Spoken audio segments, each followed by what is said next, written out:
when alcohol was prohibited in the United States, it wasn't just some politician had the idea. That's what society wanted. It was a horrible idea, but that's what they wanted.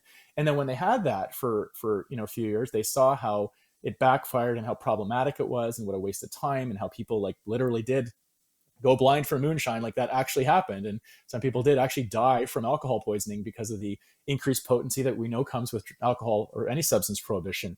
And so then the window started to shift back, and in fact it went all the way from drug prohibition all the way to not only decriminalization and legalization, but commercialization of the product, which actually brings more harms. And so one of the things we can kind of get into is different models of how do you deal with substances. But essentially, if you go all the way at one end, which is a prohibitionist model, or you go all the way to the kind of commercialization promotion model, those both have harms. And that what the most appropriate kind of approach generally that folks have argued for is that you want a regulated approach, which provides people with access to substances that are safer, and but that they're not actively promoted on like Super Bowl ads and in commercials and at bus stops to kids and stuff like that, right? So that's where the talk went. And essentially then what's kind of exciting about the realization that government follows rather than leads, and politicians follow rather than lead,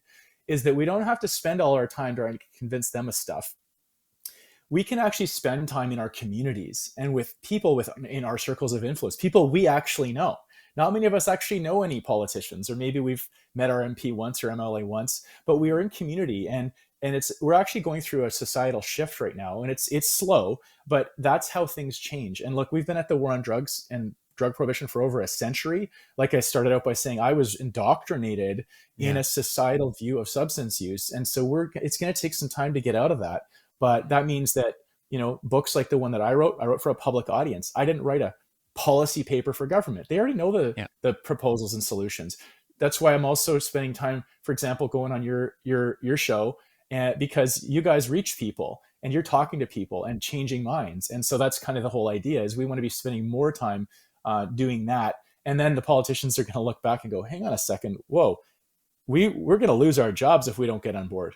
Daniel, I wish we could convince political leaders to do the right thing based on evidence, but I've been at this for like you have, for years and decades. It's in the votes, man. Politicians make decisions. It's in the votes. It's in the votes, and it's in the money.